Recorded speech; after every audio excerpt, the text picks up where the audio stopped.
കൊല്ലം പോരുവഴിയിൽ സൗജന്യ mega medical രക്തദാന camp സംഘടിപ്പിച്ചു. ക്യാമ്പ് സംഘടിപ്പിച്ചത് പരവട്ടം മഹാത്മാ കലാ സാംസ്കാരിക വേദിയും കരുനാഗപ്പള്ളി വലിയത്ത് ഹോസ്പിറ്റലും സംയുക്തമായി. കൊല്ലം ജില്ലാ പഞ്ചായത്ത് അംഗം പി ശ്യാമള മെഡിക്കൽ ക്യാമ്പ് ഉദ്ഘാടനം ചെയ്തു. കോഴിക്കോട് കാരശ്ശേരി വീട്ടിൽ നിന്നും പെരുമ്പാമ്പിനെ പിടികൂടി. പാമ്പിനെ പിടികൂടിയത് snake rescue team. Thrissur Kottappuram രൂപത റൂബി ജൂബിലി ആഘോഷങ്ങൾക്ക് തുടക്കമായി.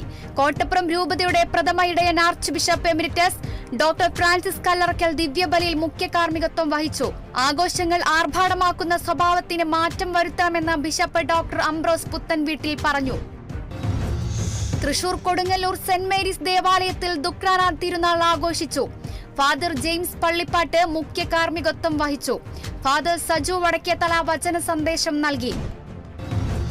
നവീകരണ ശേഷം തൃശൂർ അന്തിക്കാട് കല്ലിട വഴി പുത്തൻകോവിലകം കടവ് റോഡ് തുറന്നു നൽകി. കനത്ത മഴയിൽ റോഡ് പൂർണ്ണമായും തകർന്നിരുന്നു. അന്തിക്കാട് പഞ്ചായത്ത് ഭരണസമിതിയുടെ നേതൃത്വത്തിൽ 2 ലക്ഷം രൂപയോളം ചിലവഴിച്ചാണ് നവീകരണം പൂർത്തിയാക്കിയത്. തിരുവനന്തപുരം കാട്ടാക്കടയിൽ കേരള പോലീസ് അസോസിയേഷന്റെ റൂറൽ സമ്മേളനത്തോടനുബന്ധിച്ച് ക്രിക്കറ്റ് മത്സരം സംഘടിപ്പിച്ചു. കാട്ടാക്കട സബ് ഡിവിഷനിലെ പോലീസ് സ്റ്റേഷനുകൾ തമ്മിലായിരുന്നു മത്സരം. ആര്യങ്കോട് സ്റ്റേഷനെ പരാജയപ്പെടുത്തി നെയ്യാർ ഡാം പോലീസ് സ്റ്റേഷൻ ചാമ്പ്യന്മാരായി. ലോക ക്ലാസിക് സിനിമകളിലൊന്നായ ചൈന ടൗണിന്റെ തിരക്കഥാകൃത്തും ഓസ്കാർ അവാർഡ് ജേതാവുമായ റോബർട്ട് ടൗൺ അന്തരിച്ചു. അന്ത്യം ലോസ് ആഞ്ചൽസിലെ വസതിയിൽ. ഷാംപൂ, ദ ലാസ്റ്റ് ഡീറ്റിംഗ്, ജേഗ സ്ട്രോക്ക് തുടങ്ങിയവ മറ്റ് ശ്രദ്ധേയ തിരക്കഥകൾ. ഇരിട്ടി പടിയൂർ പൂവമ്പഴയിൽ കാണാതായ വിദ്യാർത്ഥികളിൽ ഒരാളുടെ മൃതദേഹം കണ്ടെത്തിയത് എടയന്നൂർ സ്വദേശി ഷഹർബാനിയുടെ മൃതദേഹം. കാണാതായ സൂര്യയ്ക്കായി തിരച്ചിൽ തുടരുകയാണ്. ഇരുവരും അപകടത്തിൽപ്പെട്ടത് ചൊവ്വാഴ്ച വൈകിട്ട്. BJP MP നടി കങ്കണ റണൌട്ടിനെ മുഖത്തടിച്ച വനിതാ കോൺസ്റ്റബിളിനെതിരെ അച്ചടക്ക നടപടി. CISF കോൺസ്റ്റബിൾ കുൽവീന്ദർ കൗറിനെ ബാംഗ്ലൂരിലേക്ക് സ്ഥലം മാറ്റി. കുൽവീന്ദർ നിലവിൽ സസ്പെൻഷനിലാണ്.